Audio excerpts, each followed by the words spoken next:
So, what really happens after a nation wins its independence? Is it a clean break, a fresh start, or do the ghosts of the past kind of linger in ways we don't expect? That's exactly what we're going to dive into. We often think of national independence as this big finish line. One day you're colonized, the next day you're free, and that's the end of the story. But the reality? Oh, it is so much messier, filled with all these lingering shadows and brand new struggles nobody saw coming. To really get our heads around this, we're going to look at it from two different angles. On one side, we've got the powerful ideas of theorist Homi K, who gives us the concepts, the framework for understanding this whole messy aftermath. And on the other, we have the incredible, vivid storytelling in Ngugi Thiong'o's novel Petals of Blood, which takes those ideas and makes them real. All right, so here's our game plan. First, we're going to tear down that whole us versus them mindset that colonialism was built on. Then, we'll get into three really key ideas: hybridity, ambivalence, and mimicry, to see how that struggle keeps going long after the flags have changed. And finally, we'll see how this chaotic, in-between space, well, it can actually become a new kind of battlefield. Okay, first things first. We have to understand the simple but incredibly powerful us versus them logic that the entire colonial system is built on. The whole power structure works by creating these really sharp, clear divisions, or binaries. It sets up the colonizer as the center, the self, and casts everybody else as the margin, the other. And this isn't just a way of thinking, you guys. This is the absolute foundation of control. And here, Bhabha points out something fascinating: a total paradox. The colonized are defined as being fundamentally different, right? This mysterious other. But at the exact same time, the system treats them as if they're simple, predictable, totally knowable, and easy to control. It's that contradiction that's actually the key to maintaining power.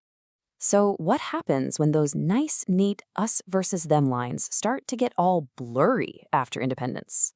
Well, that brings us to our first big concept: hybridity. Now, hybridity isn't just a simple mix of cultures, like adding milk to coffee.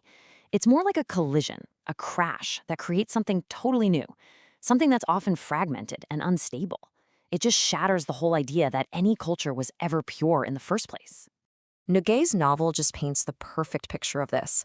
The old village of Ilmorog doesn't just get modernized, it fractures. It physically splits in two. You have a wealthy area named after a colonial city, Cape Town, right next to a desperate shantytown called New Jerusalem. The division of the post-colonial world is literally built into the landscape. Living in this new, fragmented, hybrid world, well, it creates a really deep internal conflict for people.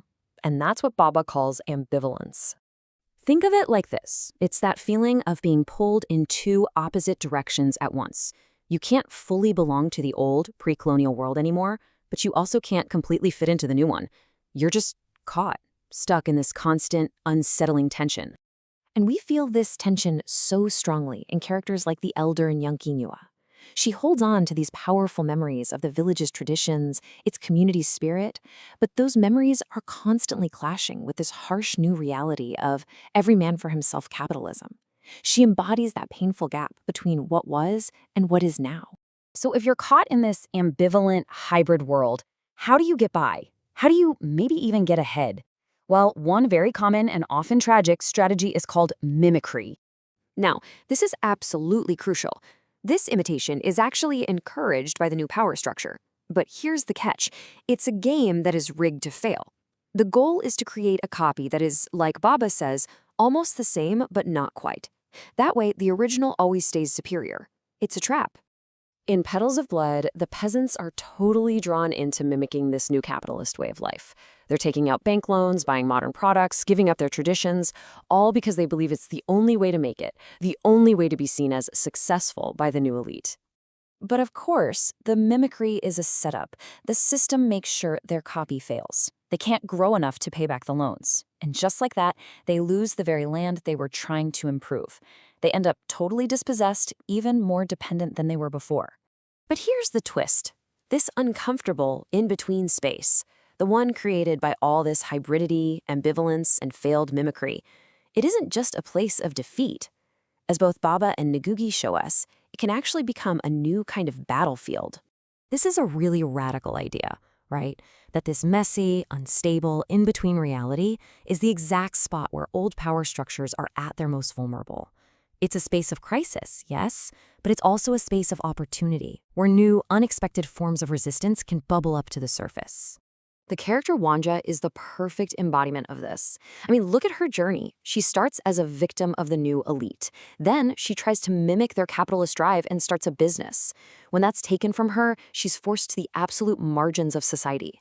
But it's from that very margin that she transforms again, becoming this powerful revolutionary force. Her identity is never fixed. It's constantly being forged in the fire of this in-between space. And get this, notice who she's fighting against at the end.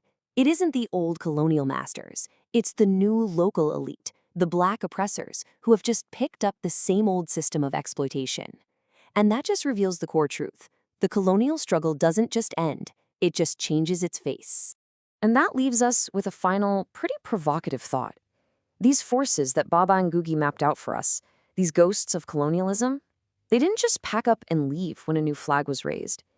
They continue to shape our economies, our politics, and even our own identities in ways we might not even notice. The struggle, it seems, is far from over.